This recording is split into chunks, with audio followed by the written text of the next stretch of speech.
The outlook for the stock market. This is from JP Morgan Asset Management. I've got an event with their private bank coming up soon. I'll share some of the insights from there. Well, the whole world and the US, Europe, UK, emerging markets, and China, the projections are there's going to be increased profitability in 2026.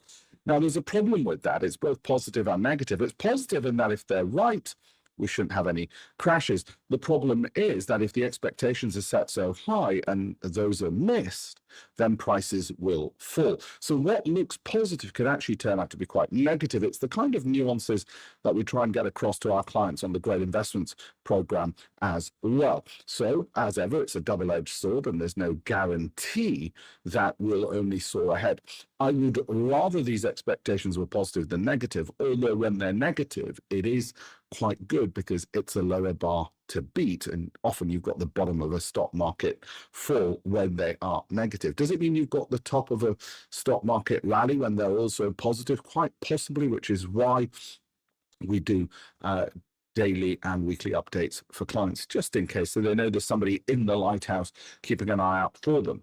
Okay, what about consensus for growth in those? Just put across in slightly different format in terms of percentage change on year.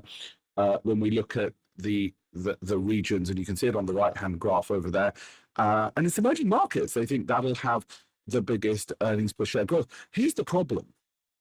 The problem is emerging markets also tend to be the most volatile because they are most susceptible to global conflict. So does this mean I'm going to shift my geographic focus? No, because, well, quite frankly, I'm not racist in how I pick stocks, so I don't care which country or region they're from. They have to, in a global table, a bit like the Olympics, they have to compete with each other, whichever country those companies are from, and I will only pick the best of the best wherever they're from. So yes, I own ASML. It happens to be Dutch.